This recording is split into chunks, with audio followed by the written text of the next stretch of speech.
Spreadsheet. ਪਿਆਰੇ ਬੱਚੋ, ਅੱਜ ਤੱਕ ਅਸੀਂ ਸਪਰੈਡਸ਼ੀਟ ਦੇ ਕਾਫੀ ਸਾਰੇ ਫੰਕਸ਼ਨ ਪੜ੍ਹੇ ਅਤੇ ਉਹਨਾਂ ਦੇ ਪ੍ਰੈਕਟੀਕਲ ਵੀ ਸਿੱਖੇ ਹਨ। ਅੱਜ ਅਸੀਂ ਸਪਰੈਡਸ਼ੀਟ ਦੇ ਐਡਵਾਂਸਡ ਫੀਚਰਸ ਬਾਰੇ ਗੱਲ ਕਰਾਂਗੇ। ਸਭ ਤੋਂ ਪਹਿਲਾ ਹੈ ਹਾਈਪਰਲਿੰਕ। ਇਹ ਕਿਸੇ ਵੈਬਸਾਈਟ, ਵਰਕਸ਼ੀਟ ਜਾਂ ਡਾਕੂਮੈਂਟ ਦੀ ਸਿੱਧੀ ਪਹੁੰਚ ਕਰਨ ਲਈ ਇੱਕ ਲਿੰਕ ਹੁੰਦਾ ਹੈ। ਹਾਈਪਰਲਿੰਕ ਕਿਸੇ ਵੀ ਕਿਸਮ ਦੇ ਸ਼ਬਦ ਹੋ ਸਕਦੇ ਹਨ। ਅਸੀਂ ਜਦੋਂ ਉਹਨਾਂ ਨੂੰ ਕਲਿੱਕ ਕਰਦੇ ਹਾਂ ਤਾਂ ਅਸੀਂ ਸਿੱਧੀ ਪਹੁੰਚ ਕਿਸੇ ਵੈਬਸਾਈਟ 'ਤੇ, ਵਰਕਸ਼ੀਟ 'ਤੇ ਜਾਂ ਡਾਕੂਮੈਂਟ 'ਤੇ ਬਣਾ ਸਕਦੇ ਹਾਂ।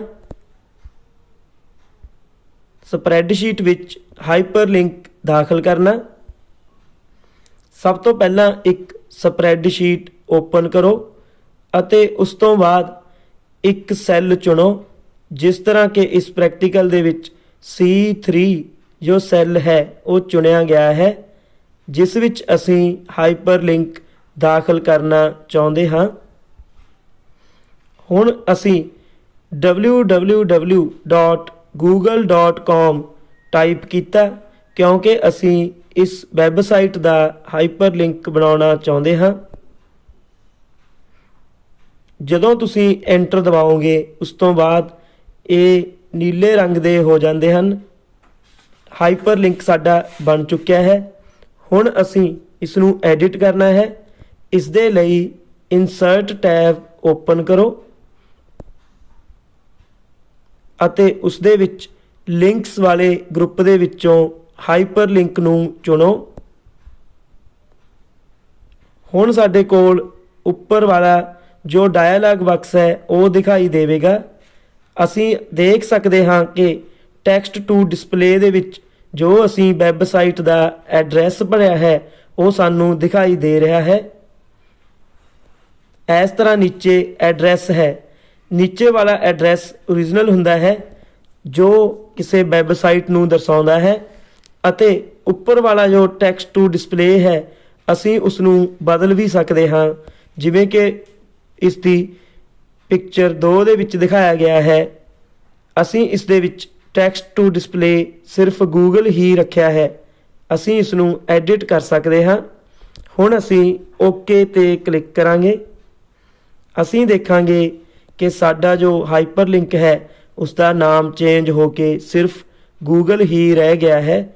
ਅਸੀਂ ਆਪਣੀ ਜ਼ਰੂਰਤ ਦੇ ਅਨੁਸਾਰ ਇਸ ਦਾ ਨਾਮ ਬਦਲ ਸਕਦੇ ਹਾਂ ਅਤੇ ਇੱਕ ਹਾਈਪਰਲਿੰਕ ਬਣਾ ਸਕਦੇ ਹਾਂ।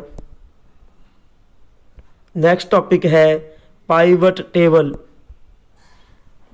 ਇੱਕ ਟੇਬਲ ਸਪਰੈਡਸ਼ੀਟ ਵਿੱਚ ਜ਼ਿਆਦਾ ਸੰਖੇਪ ਜਾਣਕਾਰੀ ਪ੍ਰਾਪਤ ਕਰਨ ਲਈ ਵਰਤਿਆ ਜਾਂਦਾ ਹੈ।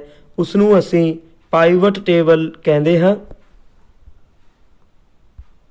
ਸਪਰੈਡਸ਼ੀਟ ਵਿੱਚ ਪਾਈਵਟ ਟੇਬਲ ਲਗਾਉਣਾ। ਸਭ ਤੋਂ ਪਹਿਲਾਂ ਸਕਰੀਨ ਵਿੱਚ ਦਿਖਾਏ ਅਨੁਸਾਰ ਆਪਣੇ ਸਪਰੈਡਸ਼ੀਟ ਦੇ ਵਿੱਚ ਇਹ ਡਾਟਾ ਐਂਟਰ ਕਰੋ। ਇਸ ਦੇ ਵਿੱਚ ਨੇਮ, ਜੈਂਡਰ, ਕਲਾਸ, ਸਿਟੀ, ਗਰੁੱਪ ਇਹ ਵਾਲੇ ਫੀਲਡ ਨੇਮ ਹਨ ਅਤੇ ਬਾਕੀ ਇਸ ਦੇ ਵਿੱਚ ਡਾਟਾ ਹੈ। ਇਸ ਦੇ ਵਿੱਚ ਕਲਾਸ 10th ਦਾ, +2 ਦਾ ਡਾਟਾ ਭਰਿਆ ਹੋਇਆ ਹੈ। ਇਸ ਤਰ੍ਹਾਂ ਦੀ ਇੱਕ ਤੁਸੀਂ ਸਪਰੈਡਸ਼ੀਟ ਬਣਾਉਣੀ ਹੈ। ਅਗਲੇ ਸਟੈਪ ਦੇ ਵਿੱਚ ਜੋ A1 ਸਾਡਾ ਸੈੱਲ ਹੈ ਉਸ ਨੂੰ ਸਿਲੈਕਟ ਕਰੋ ਅਤੇ ਇਨਸਰਟ ਟੈਬ ਦੇ ਵਿੱਚੋਂ ਪਾਈਵਟ ਟੇਬਲ ਜੋ ਹੈ ਉਸ ਦੇ ਵਿੱਚੋਂ ਪਾਈਵਟ ਟੇਬਲ ਨੂੰ ਚੁਣਨਾ ਹੈ।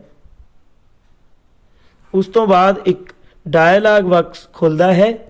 ਇਸ ਦੇ ਵਿੱਚ ਜੋ ਸਾਡੇ ਸੈੱਲ ਰੇਂਜ ਹੈ ਉਹ ਆਪਣੇ ਆਪ ਇਸ ਦੇ ਵਿੱਚ ਟੇਬਲ ਦੀ ਰੇਂਜ ਐਂਟਰ ਹੋ ਜਾਵੇਗੀ ਕਿਉਂਕਿ ਅਸੀਂ A1 ਨੂੰ ਚੁਣਿਆ ਸੀ।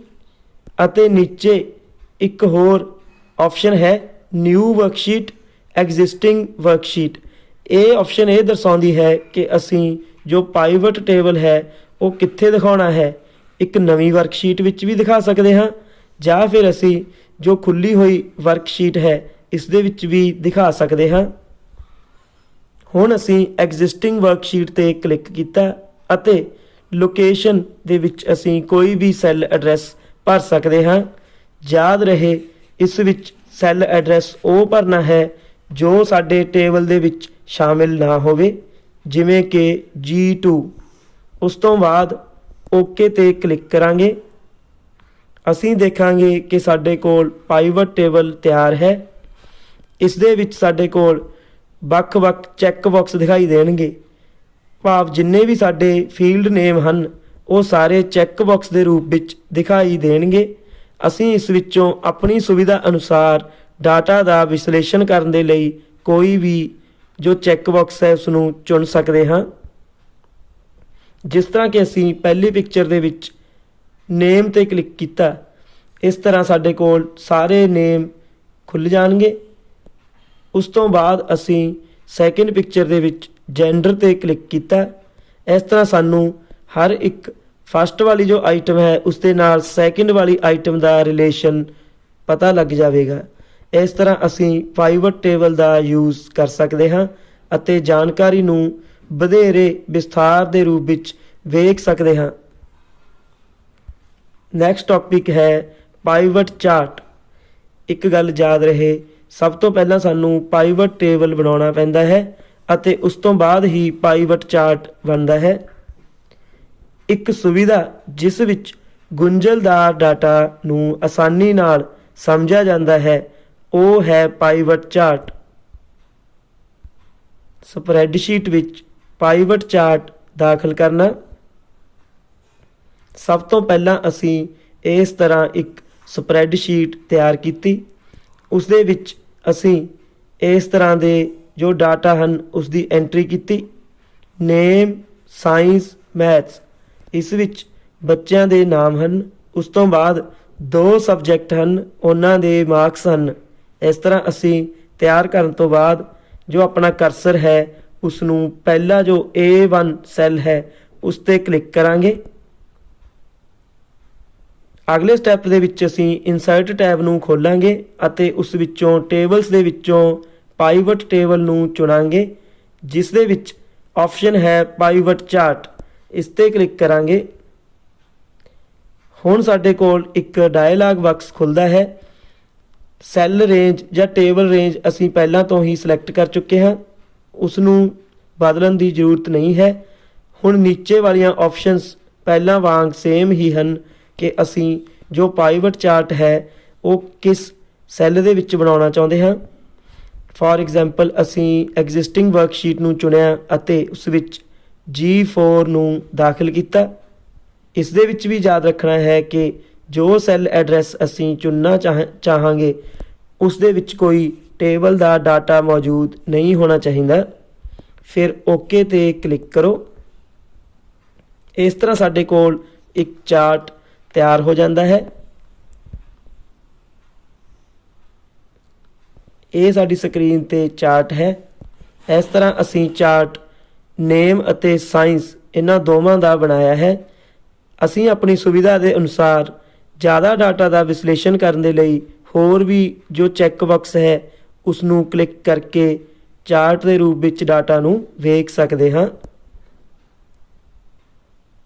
Next topic ਸਲਾਈਸਰ।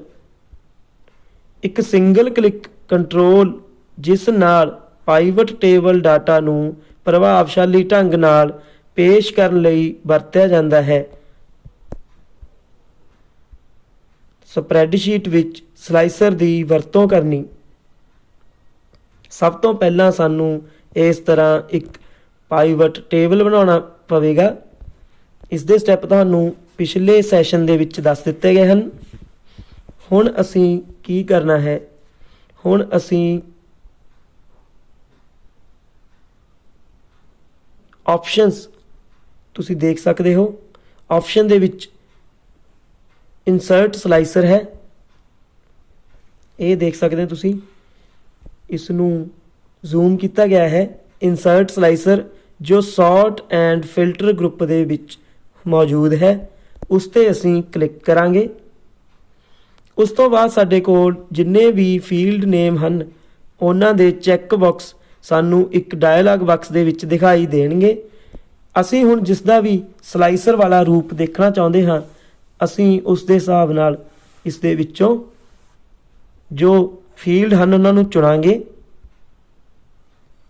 ਜਿਸ ਤਰ੍ਹਾਂ ਕਿ ਅਸੀਂ ਨੇਮ ਅਤੇ ਸਾਇੰਸ ਨੂੰ ਚੁਣਿਆ। ਉਸ ਤੋਂ ਬਾਅਦ ਓਕੇ ਤੇ ਕਲਿੱਕ ਕਰਾਂਗੇ। ਅਸੀਂ ਦੇਖਾਂਗੇ ਕਿ ਆਮੋ ਸਾਹਮਣੇ ਸਾਡੇ ਕੋਲ 2 ਸਲਾਈਸਰ ਦੇ ਰੂਪ ਦੇ ਵਿੱਚ ਸਾਨੂੰ ਡਾਟਾ ਪੇਸ਼ ਹੋਵੇਗਾ। ਅਸੀਂ ਇਸ ਤੋਂ ਬਾਅਦ ਜਿਵੇਂ ਕਿ ਪਹਿਲਾਂ ਅਨਮੋਲ ਲਿਖਿਆ ਹੋਇਆ ਹੈ ਉਸ 'ਤੇ ਕਲਿੱਕ ਕੀਤਾ ਤਾਂ ਸਾਨੂੰ ਉਸ ਦੇ ਸਾਇੰਸ ਦੇ ਜੋ ਮਾਰਕਸ ਹਨ ਉਹ ਹਾਈਲਾਈਟ ਹੋ ਕੇ ਦਿਖਾਈ ਦੇਣਗੇ। ਇਸ ਤਰ੍ਹਾਂ ਅਸੀਂ ਡਾਟਾ ਦਾ ਵਿਸ਼ਲੇਸ਼ਣ ਅਤੇ ਉਸ ਨੂੰ ਚੰਗੀ ਤਰ੍ਹਾਂ ਸਮਝਣ ਦੇ ਲਈ ਸਲਾਈਸਰ ਦਾ ਉਪਯੋਗ ਕਰ ਸਕਦੇ ਹਾਂ। ਨੈਕਸਟ ਟੌਪਿਕ ਹੈ ਟਰੈਕਿੰਗ। ਬੱਚਿਓ, ਹੁਣ ਜਦੋਂ ਅਸੀਂ ਆਪਣੀ ਸਪਰੈਡਸ਼ੀਟ ਨੂੰ ਬਣਾ ਲਿਆ ਹੈ ਉਸ ਤੋਂ ਬਾਅਦ ਅਸੀਂ ਉਸ ਨੂੰ ਸ਼ੇਅਰ ਕਰਨਾ ਹੈ। ਮੰਨ ਲਓ ਕਿ ਸਾਡੇ ਕੋਲ ਕੰਪਿਊਟਰ ਲੈਬ ਦੀ ਹੀ ਗੱਲ ਕਰੀਏ ਜਾਂ IT ਲੈਬ ਦੀ ਗੱਲ ਕਰੀਏ ਤਾਂ ਉਸ ਦੇ ਵਿੱਚ ਸਾਰੇ ਕੰਪਿਊਟਰਸ ਦੀ ਨੈਟਵਰਕਿੰਗ ਹੋਈ ਹੁੰਦੀ ਹੈ। ਮੰਨ ਲਓ ਕਿ ਅਸੀਂ ਇੱਕ PC ਦੇ ਉੱਤੇ ਕੋਈ ਫਾਈਲ ਬਣਾ ਲੈਂਦੇ ਹਾਂ। ਉਸ ਸਪਰੈਡਸ਼ੀਟ ਨੂੰ ਜਦੋਂ ਅਸੀਂ ਸ਼ੇਅਰ ਕਰਦੇ ਹਾਂ ਦੂਸਰੇ ਯੂਜ਼ਰਸ ਦੇ ਨਾਲ ਤਾਂ ਦੂਸਰਾ ਯੂਜ਼ਰ ਉਸ ਦੇ ਵਿੱਚ ਕੀ ਚੇਂਜ ਕਰ ਸਕਦਾ ਹੈ। ਜੇਕਰ ਉਹ ਚੇਂਜਸ ਅਸੀਂ ਵੇਖਣੀਆਂ ਹੋਣ ਤਾਂ ਉਸ ਨੂੰ ਟਰੈਕਿੰਗ ਕਹਿੰਦੇ ਹਾਂ। ਅਸੀਂ ਆਪਣੀ ਸੁਵਿਧਾ ਅਨੁਸਾਰ ਉਹਨਾਂ ਚੇਂਜਸ ਨੂੰ ਰੱਖ ਵੀ ਸਕਦੇ ਹਾਂ ਅਤੇ ਉਹਨਾਂ ਨੂੰ ਹਟਾ ਵੀ ਸਕਦੇ ਹਾਂ। ਸ਼ੇਅਰ ਕੀਤੀ ਸਪਰੈਡਸ਼ੀਟ ਵਿੱਚ ਕੀਤੇ ਗਏ ਬਦਲਾਵ ਨੂੰ ਦੇਖਣਾ ਉਸ ਨੂੰ ਅਸੀਂ ਟਰੈਕਿੰਗ ਕਹਿੰਦੇ ਹਾਂ। ਸਪਰੈਡਸ਼ੀਟ ਵਿੱਚ ਟਰੈਕਿੰਗ ਨੂੰ ਅਨੇਬਲ ਕਰਨਾ ਭਾਵ ਟਰੈਕਿੰਗ ਨੂੰ ਕਿਸ ਤਰ੍ਹਾਂ ਚਲਾਉਣਾ ਹੈ। ਸਭ ਤੋਂ ਪਹਿਲਾਂ ਇਸ ਤਰ੍ਹਾਂ ਡਾਟਾ ਟਾਈਪ ਕਰੋ। ਉਸ ਤੋਂ ਬਾਅਦ ਅਸੀਂ ਐਡਿਟ ਜੋ ਟੈਬ ਹੈ ਉਸ ਨੂੰ ਖੋਲ੍ਹਣਾ ਹੈ। ਇਹ ਟੈਬ ਦੇ ਵਿੱਚ ਅਸੀਂ ਅੱਗੇ ਪਿਕਚਰ ਨੰਬਰ 2 ਦੇ ਵਿੱਚ ਦੇਖਦੇ ਹਾਂ ਚੇਂਜਿਸ 'ਤੇ ਕਲਿੱਕ ਕਰਦੇ ਹੀ ਰਿਕਾਰਡ। ਹੁਣ ਅਸੀਂ ਰਿਕਾਰਡ ਨੂੰ ਕਲਿੱਕ ਕਰਨਾ ਹੈ ਭਾਵ ਟਰੈਕਿੰਗ ਨੂੰ ਰਿਕਾਰਡ ਕਰਨਾ ਅਸੀਂ ਸ਼ੁਰੂ ਕੀਤਾ ਗਿਆ ਹੈ। ਇੱਕ ਗੱਲ ਦਾ ਧਿਆਨ ਰੱਖਣਾ ਹੈ ਬੱਚੋ, ਜੋ ਅਸੀਂ ਇਹ ਕੰਮ ਕਰ ਰਹੇ ਹਾਂ ਉਹ ਓਪਨ ਆਫਿਸ ਕੈਲਕ ਦੇ ਵਿੱਚ ਕਰ ਰਹੇ ਹਾਂ, ਇਹ MS ਐਕਸਲ ਦੇ ਵਿੱਚ ਨਹੀਂ ਕਰ ਰਹੇ। ਹੁਣ ਸਾਡੀ ਟਰੈਕਿੰਗ ਅਨੇਬਲ ਹੋ ਚੁੱਕੀ ਹੈ। ਇਸ ਤਰ੍ਹਾਂ ਅਸੀਂ ਪਾਸਵਰਡ ਵੀ ਲਗਾ ਸਕਦੇ ਹਾਂ।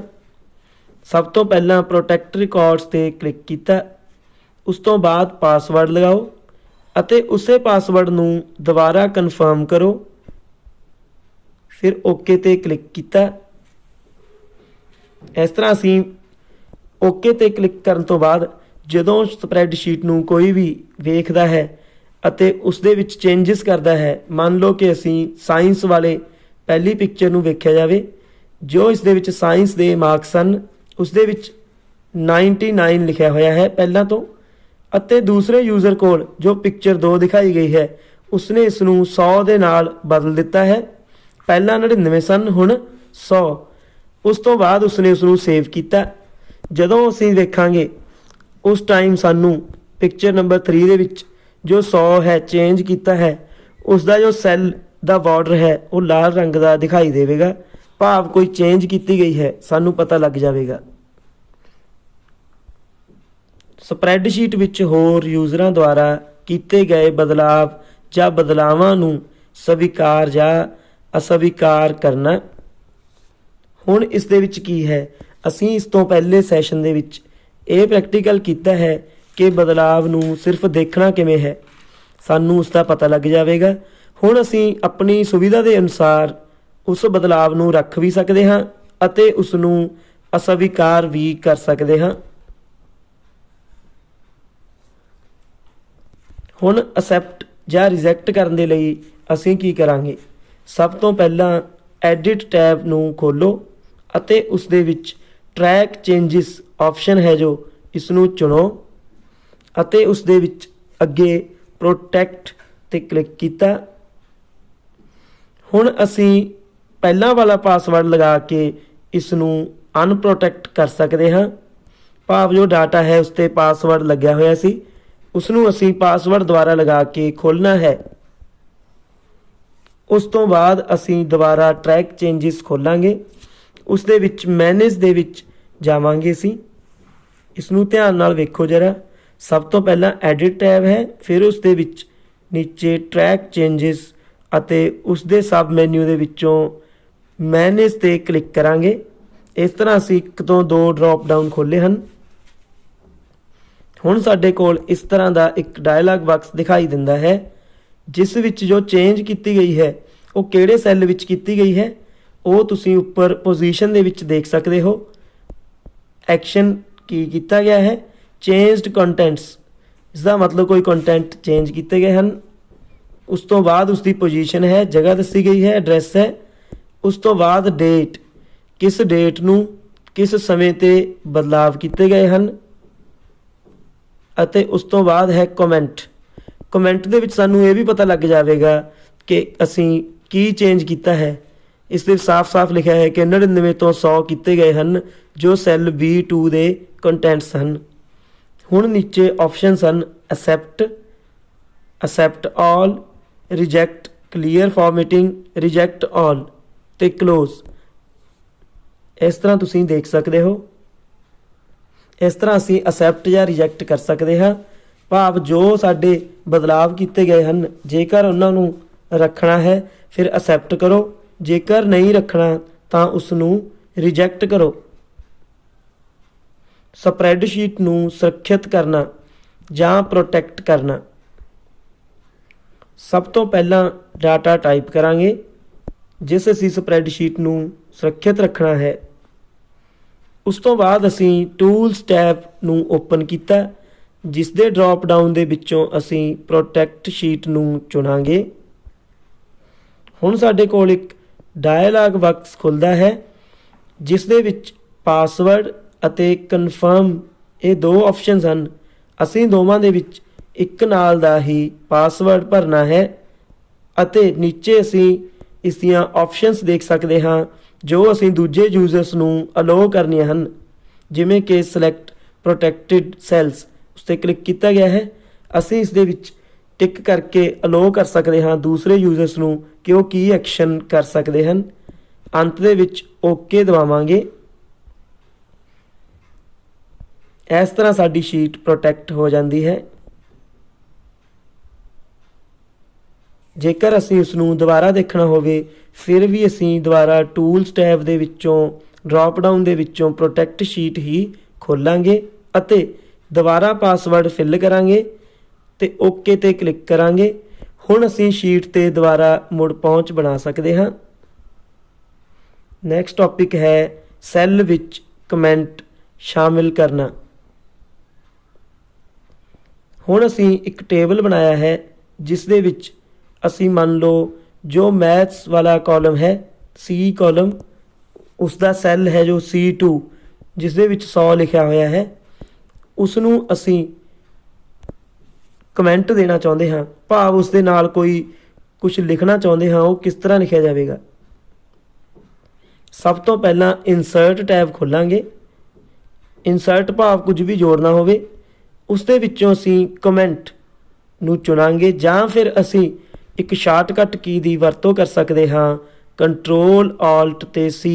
ਇਹਨਾਂ ਤਿੰਨੇ ਬਟਨਾਂ ਨੂੰ ਅਸੀਂ ਇਕੱਠਾ ਪ੍ਰੈਸ ਕਰਨਾ ਹੈ ਅਤੇ ਅਸੀਂ ਉਸ ਤੋਂ ਬਾਅਦ ਕਮੈਂਟ ਸ਼ਾਮਿਲ ਕਰ ਸਕਾਂਗੇ। ਹੁਣ ਸਾਡੇ ਕੋਲ ਇਸ ਤਰ੍ਹਾਂ ਦਾ ਇੱਕ ਛੋਟਾ ਜਿਹਾ ਕਮੈਂਟ ਬਾਕਸ ਦਿਖਾਈ ਦੇਵੇਗਾ, ਜਿਸ ਦੇ ਵਿੱਚ ਅਸੀਂ ਕੁਝ ਵੀ ਟਾਈਪ ਕਰਾਂਗੇ ਜੋ ਯੂਜ਼ਰ ਦੇਖ ਸਕੇ, ਜਿਸ ਤਰ੍ਹਾਂ ਕਿ ਇੱਥੇ ਟੌਪ ਮੋਸਟ ਲਿਖਿਆ ਹੈ। ਇਸ ਤਰ੍ਹਾਂ ਕਮੈਂਟ ਸ਼ਾਮਿਲ ਕੀਤੇ ਜਾਂਦੇ ਹਨ। ਅਗਲਾ ਸਾਡਾ ਟੌਪਿਕ ਹੈ ਸਪਰੈਡਸ਼ੀਟ ਵਿੱਚ ਡਿਜੀਟਲ ਸਿਗਨੇਚਰ ਦਾ ਪ੍ਰਬੰਧ ਕਰਨਾ। ਡਿਜੀਟਲ ਸਿਗਨੇਚਰ ਸਪਰੈਡਸ਼ੀਟ ਦੀ ਪ੍ਰਮਾਣਿਕਤਾ ਨੂੰ ਸੁਨਿਸ਼ਚਿਤ ਕਰਨ ਦੇ ਲਈ ਤੁਹਾਨੂੰ ਡਿਜੀਟਲ ਸਿਗਨੇਚਰ ਦੀ ਵਰਤੋਂ ਕਰਨੀ ਪੈਂਦੀ ਹੈ। ਡਿਜੀਟਲ ਸਿਗਨੇਚਰ ਡਾਕੂਮੈਂਟ ਦੇ ਵਿੱਚ ਹੋਣ ਨਾਲ ਪ੍ਰਾਪਤ ਕਰਤਾ ਨੂੰ ਇਹ ਯਕੀਨ ਹੋ ਜਾਂਦਾ ਹੈ ਕਿ ਜਾਣਕਾਰ ਵੱਲੋਂ ਭੇਜਿਆ ਗਿਆ ਹੈ ਅਤੇ ਭੇਜਣ ਸਮੇਂ ਇਸ ਵਿੱਚ ਕੋਈ ਬਦਲਾਵ ਨਹੀਂ ਕੀਤਾ ਗਿਆ। ਉਦਾਹਰਨ ਦੇ ਲਈ ਉਤਪਾਦ ਬਣਾਉਣ ਵਾਲੀਆਂ ਕੰਪਨੀਆਂ ਡਿਸਟ੍ਰੀਬਿਊਟਰਾਂ ਜਾਂ ਡੀਲਰਾਂ ਨੂੰ ਉਤਪਾਦ ਅਤੇ ਰੇਟਾਂ ਦੀ ਜਾਣਕਾਰੀ ਭੇਜਣ ਸਮੇਂ ਸਪਰੈਡਸ਼ੀਟ ਨੂੰ ਡਿਜੀਟਲ ਸਾਈਨ ਕਰਦੀਆਂ ਹਨ ਤਾਂ ਜੋ ਪ੍ਰਮਾਣਿਕਤਾ ਬਣੀ ਰਹੇ। ਡਿਜੀਟਲ ਸਰਟੀਫਿਕੇਟ ਕੀ ਹੈ? ਡਿਜੀਟਲ ਸਰਟੀਫਿਕੇਟ ਆਪਣੇ ਆਪ ਵਿੱਚ ਇੱਕ ਇਲੈਕਟ੍ਰੋਨਿਕ ਡਾਕੂਮੈਂਟ ਹੈ ਜੋ ਕਿ ਡਾਕੂਮੈਂਟ ਜਿਵੇਂ ਕਿ ਸਪਰੈਡਸ਼ੀਟ, ਆਡੀਓ ਜਾਂ ਵੀਡੀਓ ਫਾਈਲ ਆਦਿ ਨੂੰ ਇਨਕ੍ਰਿਪਟ ਕਰਨ ਦੇ ਲਈ ਵਰਤਿਆ ਜਾਂਦਾ ਹੈ। ਡਿਜੀਟਲ ਸਰਟੀਫਿਕੇਟ ਭਰੋਸੇਯੋਗ ਤੀਜੀ ਪਾਰਟੀ ਡਿਜੀਟਲ ਸਰਟੀਫਿਕੇਟ ਮੁਹੱਈਆ ਕਰਵਾਉਣ ਵਾਲੇ ਜਾਂ ਸੰਸਥਾ ਦੇ ਅੰਦਰੂਨੀ ਸੂਚਨਾ ਤਕਨਾਲੋਜੀ ਵਿਭਾਗ ਤੋਂ ਪ੍ਰਾਪਤ ਕੀਤਾ ਜਾਂਦਾ ਹੈ। ਵਾਧੂ ਜਾਣਕਾਰੀ ਦੇ ਲਈ http://en.wiki.org/wiki/digital_signature ਇਸ ਸਾਈਟ ਤੇ ਅਸੀਂ ਜਾ ਸਕਦੇ ਹਾਂ। ਨੋਟ: ਡਿਜੀਟਲ ਸਰਟੀਫਿਕੇਟ ਨੂੰ ਵਰਤਣ ਤੋਂ ਪਹਿਲਾਂ ਤੁਹਾਨੂੰ ਡਿਜੀਟਲ ਸਰਟੀਫਿਕੇਟ ਨੂੰ ਸਾਈਨ ਅਪ ਅਤੇ ਇੰਸਟਾਲ ਕਰਨ ਦੀ ਜ਼ਰੂਰਤ ਹੈ। ਤੁਸੀਂ ਹੇਠਾਂ ਦਿੱਤੀਆਂ ਗਈਆਂ ਵੈੱਬਸਾਈਟਾਂ ਤੋਂ ਮੁਫਤ ਦੇ ਵਿੱਚ ਨਿੱਜੀ ਡਿਜੀਟਲ ਸਰਟੀਫਿਕੇਟ ਪ੍ਰਾਪਤ ਕਰ ਸਕਦੇ ਹੋ। ਇਹ ਹਨ www.comodo.com, www.startssl.com, ਇਸ ਤੋਂ ਬਾਅਦ ਹੈ www.cacert.org। ਵਿਸਥਾਰ ਦੇ ਵਿੱਚ ਜਾਣਕਾਰੀ ਅਤੇ ਸ਼ਰਤਾਂ ਦੇ ਬਾਰੇ ਪਤਾ ਕਰਨ ਦੇ ਲਈ ਵੈੱਬਸਾਈਟ ਦਾ ਹਵਾਲਾ ਲਵੋ। ਹੋਰ ਜ਼ਿਆਦਾ ਵੈੱਬਸਾਈਟਾਂ ਜੋ ਮੁਫਤ ਦੇ ਵਿੱਚ ਡਿਜੀਟਲ ਸਰਟੀਫਿਕੇਟ ਦੀ ਪੇਸ਼ਕਸ਼ ਕਰਦੀਆਂ ਹਨ ਲੱਭਣ ਦੇ ਲਈ ਗੂਗਲ ਦੀ ਵਰਤੋਂ ਕਰੋ। ਇਹ ਸੀ ਡਿਜੀਟਲ ਸਰਟੀਫਿਕੇਟ ਦੇ ਸੰਬੰਧੀ ਜ਼ਰੂਰੀ ਸੂਚਨਾ। ਹੁਣ ਅਸੀਂ ਡਿਜੀਟਲ ਸਿਗਨੇਚਰ ਬਣਾਵਾਂਗੇ। ਇਸ ਦੇ ਲਈ ਅਸੀਂ ਫਾਈਲ ਟੈਬ ਨੂੰ ਖੋਲ੍ਹਿਆ, ਜਿਸ ਦੇ ਡਰਾਪ ਡਾਊਨ ਮੈਨਿਊ ਦੇ ਵਿੱਚੋਂ ਬਿਲਕੁਲ ਨੀਚੇ ਡਿਜੀਟਲ ਸਿਗਨੇਚਰ ਦੀ ਆਪਸ਼ਨ ਨੂੰ ਕਲਿੱਕ ਕਰੋ ਅਤੇ ਡਿਜੀਟਲ ਸਿਗਨੇਚਰਸ ਹੀ ਚੁਣੋ। ਹੁਣ ਸਾਡੇ ਕੋਲ ਇੱਕ ਇਸ ਤਰ੍ਹਾਂ ਦਾ ਬਾਕਸ ਖੁੱਲ੍ਹਦਾ ਹੈ। ਇਸ ਦੇ ਵਿੱਚ ਅਸੀਂ ਸਾਈਨ ਡਾਕੂਮੈਂਟ ਦੇਖ ਸਕਦੇ ਹਾਂ, ਆਪਸ਼ਨ ਹੈ ਜੋ। ਇਸ ਡਾਇਲਾਗ ਬਾਕਸ ਦੇ ਵਿੱਚੋਂ ਸਾਈਨ ਡਾਕੂਮੈਂਟ 'ਤੇ ਕਲਿੱਕ ਕਰੋ। ਇਸ ਤਰ੍ਹਾਂ ਅਸੀਂ ਡਿਜੀਟਲ ਸਰਟੀਫਿਕੇਟ ਦੀ ਵਰਤੋਂ ਕਰਦੇ ਹੋਏ ਡਿਜੀਟਲ ਸਿਗਨੇਚਰ ਬਣਾ ਸਕਦੇ ਹਾਂ। ਹੁਣ ਅਸੀਂ ਡਿਜੀਟਲ ਸਿਗਨੇਚਰ ਆਈਕਨਸ ਦੇ ਬਾਰੇ ਪੜ੍ਹਦੇ ਹਾਂ। ਤੁਸੀਂ ਨੋਟ ਕੀਤਾ ਹੋਣਾ ਕਿ ਡਿਜੀਟਲ ਸਿਗਨੇਚਰ ਦਾ ਆਈਕਨ ਸਪਰੈਡਸ਼ੀਟ ਸਾਫਟਵੇਅਰ ਦੇ ਸਭ ਤੋਂ ਹੇਠਾਂ ਨਜ਼ਰ ਆਉਂਦਾ ਹੈ। ਜਦੋਂ ਸਾਡੀ ਸਪਰੈਡਸ਼ੀਟ ਡਿਜੀਟਲ ਸਾਈਨਡ ਹੋ ਜਾਂਦੀ ਹੈ, ਉਸ ਤੋਂ ਬਾਅਦ ਉਸ ਦੇ ਨੀਚੇ ਅਸੀਂ ਇਹ ਆਪਸ਼ਨ ਦੇਖ ਸਕਦੇ ਹਾਂ। ਸਪਰੈਡਸ਼ੀਟ ਸਾਫਟਵੇਅਰ ਦੇ ਵਿੱਚ ਡਿਜੀਟਲ ਸਿਗਨੇਚਰ ਨੂੰ ਪਰਿਭਾਸ਼ਿਤ ਕਰਨ ਦੇ ਲਈ ਹੇਠ ਦਿੱਤੇ ਆਈਕਨਸ ਸ਼ਾਮਿਲ ਹੁੰਦੇ ਹਨ। ਹੁਣ ਅਸੀਂ ਪਹਿਲਾਂ ਦੇਖਾਂਗੇ ਲਾਲ ਸੀਲ। ਇਹ ਲਾਲ ਰੰਗ ਦੀ ਸੀਲ ਹੈ। ਇਹ ਦਰਸਾਉਂਦੀ ਹੈ ਕਿ ਡਾਕੂਮੈਂਟ ਠੀਕ ਹੈ ਅਤੇ ਜਦੋਂ ਤੋਂ ਇਹ ਸਾਈਨ ਹੋਇਆ ਹੈ ਉਦੋਂ ਤੋਂ ਬਦਲਿਆ ਨਹੀਂ ਗਿਆ। ਆੜਾ ਛੋਟੀ ਪੀਲੀ ਤਿਕੋਣ ਦੇ ਨਾਲ ਲਾਲ ਸੀਲ। ਹੁਣ ਇਸ ਦੇ ਨਾਲ ਲਾਲ ਸੀਲ ਦੇ ਨਾਲ ਇੱਕ ਛੋਟੀ ਪੀਲੇ ਰੰਗ ਦੀ ਤਿਕੋਣ ਆ ਜਾਂਦੀ ਹੈ। ਇਹ ਦਰਸਾਉਂਦੀ ਹੈ ਕਿ ਸਰਟੀਫਿਕੇਟ ਸਹੀ ਨਹੀਂ ਹੈ, ਪਰ ਡਾਕੂਮੈਂਟ ਠੀਕ ਹੈ ਅਤੇ ਜਦੋਂ ਤੋਂ ਇਹ ਸਾਈਨ ਹੋਇਆ ਹੈ ਉਦੋਂ ਤੋਂ ਬਦਲਿਆ ਨਹੀਂ ਗਿਆ। ਈਡੀ ਪੀਲੀ ਤਿਕੋਣ। ਇਹ ਦਰਸਾਉਂਦੀ ਹੈ ਕਿ ਡਿਜੀਟਲ ਸਿਗਨੇਚਰ ਸਹੀ ਨਹੀਂ ਹੈ। ਇੱਥੇ ਸਿਰਫ ਪੀਲੀ ਤਿਕੋਣ ਹੀ ਹੋਵੇਗੀ। ਸੱਸਾ ਕਾਲੇ ਬਿਸਵਿਕ ਚਿੰਨ੍ਹ ਨਾਲ ਪੀਲੀ ਤਿਕੋਣ। ਹੁਣ ਇੱਕ ਪੀਲੀ ਤਿਕੋਣ ਹੈ, ਉਸ ਦੇ ਵਿੱਚ ਬਿਸਵਿਕ ਚਿੰਨ੍ਹ ਹੈ ਜੋ ਕਾਲੇ ਰੰਗ ਦਾ ਹੈ। ਉਹ ਕੀ ਦਰਸਾਉਂਦਾ ਹੈ? ਇਹ ਦਰਸਾਉਂਦੀ ਹੈ ਕਿ ਡਾਕੂਮੈਂਟ ਦਾ ਸਿਗਨੇਚਰ ਟੁੱਟਿਆ ਹੋਇਆ ਹੈ, ਮਤਲਬ ਕਿ ਡਾਕੂਮੈਂਟ ਦੇ ਨਾਲ ਛੇੜਛਾੜ ਕੀਤੀ ਹੋਈ ਹੈ ਅਤੇ ਇਹ ਹੁਣ ਭਰੋਸੇਯੋਗ ਨਹੀਂ ਰਿਹਾ ਹੈ, ਭਾਵ ਇਸ ਵਿੱਚ ਕੁਝ ਬਦਲਿਆ ਹੋ ਸਕਦਾ ਹੈ। ਇਹ ਸਨ ਡਿਜੀਟਲ ਸਿਗਨੇਚਰ ਦੇ ਆਈਕਨਸ। ਅਗਲਾ ਟੌਪਿਕ ਹੈ ਪਹੁੰਚ ਤੇ ਪਾਬੰਦੀ ਲਗਾਉਣੀ, ਰੈਸਟ੍ਰਿਕਟਿਡ ਐਕਸੈਸ। ਇਸ ਦੇ ਲਈ ਸਾਨੂੰ ਜੋ ਸਪਰੈਡਸ਼ੀਟ ਹੈ ਉਸ ਨੂੰ ਬਣਾਉਣ ਤੋਂ ਬਾਅਦ ਫਾਈਲ ਜੋ ਮੈਨਿਊ ਹੈ ਉਸ ਨੂੰ ਖੋਲ੍ਹੋ। ਉਸ ਦੇ ਵਿੱਚ ਐਕਸਪੋਰਟ ਐਜ਼ PDF ਦੀ ਆਪਸ਼ਨ 'ਤੇ ਕਲਿੱਕ ਕਰੋ। ਹੁਣ ਸਾਡੇ ਕੋਲ ਇਸ ਤਰ੍ਹਾਂ PDF ਆਪਸ਼ਨਸ ਦੇ ਲਈ ਇੱਕ ਡਾਇਲੌਗ ਬਾਕਸ ਖੁੱਲਦਾ ਹੈ, ਜਿਸ ਦੇ ਵਿੱਚੋਂ ਸਿਕਿਉਰਿਟੀ ਟੈਬ ਨੂੰ ਚੁਣੋ। ਇਸ ਦੇ ਵਿੱਚ ਸੈੱਟ ਪਾਸਵਰਡਸ ਤੇ ਕਲਿੱਕ ਕਰਾਂਗੇ। ਹੁਣ ਅਸੀਂ ਪਰਮਿਸ਼ਨਸ ਸੈੱਟ ਕਰਾਂਗੇ। ਇੱਥੇ ਦੋ ਟਾਈਪ ਦੇ ਪਾਸਵਰਡ ਹਨ। ਇੱਕ ਤਾਂ ਸੈੱਟ ਓਪਨ ਪਾਸਵਰਡ ਹੈ ਜੋ ਇਸ ਨੂੰ ਖੋਲ੍ਹਣ ਦੇ ਲਈ ਹੋਵੇਗਾ। ਸੈਕਿੰਡ ਹੈ ਜੋ ਇਸ ਦੀਆਂ ਪਰਮਿਸ਼ਨਸ ਹਨ, ਉਹਨਾਂ ਦੇ ਲਈ ਪਾਸਵਰਡ ਅਸੀਂ ਅਲੱਗ ਤੋਂ ਲਗਾ ਸਕਦੇ ਹਾਂ। ਫਿਰ ਓਕੇ ਤੇ ਕਲਿੱਕ ਕੀਤਾ ਜਾਵੇਗਾ। ਇਸ ਤਰ੍ਹਾਂ ਅਸੀਂ ਪਾਸਵਰਡ ਦਾਖਲ ਕੀਤਾ, ਓਕੇ ਤੇ ਕਲਿੱਕ ਕੀਤਾ। ਹੁਣ ਅਸੀਂ ਇੱਥੇ ਆਪਸ਼ਨਸ ਦੇਖ ਸਕਦੇ ਹਾਂ। ਪ੍ਰਿੰਟਿੰਗ ਆਪਸ਼ਨਸ ਹਨ ਕਿ ਅਸੀਂ ਪ੍ਰਿੰਟਿੰਗ ਦੇ ਲਈ ਅਲਾਓ ਕਰਨਾ ਹੈ ਕਿਸੇ ਨੂੰ ਜਾਂ ਨਹੀਂ ਕਰਨਾ। ਫਿਰ ਚੇਂਜਸ ਦੇ ਲਈ ਅਲਾਓ ਕਰਨਾ ਚਾਹੁੰਦੇ ਹਾਂ ਜਾਂ ਨਹੀਂ, ਅਸੀਂ ਆਪਣੀ ਸੁਵਿਧਾ ਦੇ ਅਨੁਸਾਰ ਟਿਕ ਕਰਾਂਗੇ। ਅਤੇ ਉਸ ਤੋਂ ਬਾਅਦ ਕੰਟੈਂਟ ਤੇ ਜੋ ਇਸ ਦੇ ਚੈੱਕ ਬਾਕਸ ਹਨ, ਇਨੇਬਲ ਕਾਪਿੰਗ ਆਫ ਕੰਟੈਂਟ, ਦੂਸਰਾ ਹੈ enable text access for accessibility tools. ਇਹ ਸਾਰੀਆਂ ਆਪਸ਼ਨਾਂ ਅਸੀਂ ਆਪਣੀ ਸੁਵਿਧਾ ਦੇ ਅਨੁਸਾਰ ਇਹਨਾਂ ਨੂੰ ਇਨੇਬਲ ਕਰ ਸਕਦੇ ਹਾਂ। ਅਤੇ ਉਸ ਤੋਂ ਬਾਅਦ ਐਕਸਪੋਰਟ ਤੇ ਕਲਿੱਕ ਕਰਾਂਗੇ। ਹੁਣ ਇਸ ਤੋਂ ਬਾਅਦ ਇੱਕ ਸੇਵ ਦਾ ਸਾਡੇ ਕੋਲ ਜੋ ਡਾਇਲੌਗ ਬਾਕਸ ਹੈ ਉਹ ਖੁੱਲ੍ਹਦਾ ਹੈ। ਇਸ ਦੇ ਵਿੱਚ ਅਸੀਂ ਫਾਈਲ ਦਾ ਨੇਮ ਜੋ ਕਿ PDF ਦੇ ਵਿੱਚ ਹੋਵੇਗਾ ਉਹ ਅਸੀਂ ਦੇਵਾਂਗੇ ਅਤੇ ਸੇਵ ਕਰਾਂਗੇ। ਇਸ ਤਰ੍ਹਾਂ ਸਾਡਾ ਜੋ ਸਪਰੈਡਸ਼ੀਟ ਹੈ ਉਹ ਪ੍ਰੋਟੈਕਟ ਹੋ ਜਾਵੇਗੀ ਅਤੇ ਉਸ ਦੀ ਪਹੁੰਚ ਰਿਸਟ੍ਰਿਕਟਡ ਹੋ ਜਾਵੇਗੀ। ਭਾਵ ਅਸੀਂ ਜਿਵੇਂ ਵੀ ਸੈੱਟ ਕੀਤਾ ਹੈ ਉਸ ਦੇ ਅਨੁਸਾਰ ਹੀ ਯੂਜ਼ਰ ਉਸ ਨੂੰ ਵਰਤ ਸਕੇਗਾ। ਵਰਕਬੁੱਕ ਨੂੰ ਸ਼ੇਅਰ ਕਰਨਾ।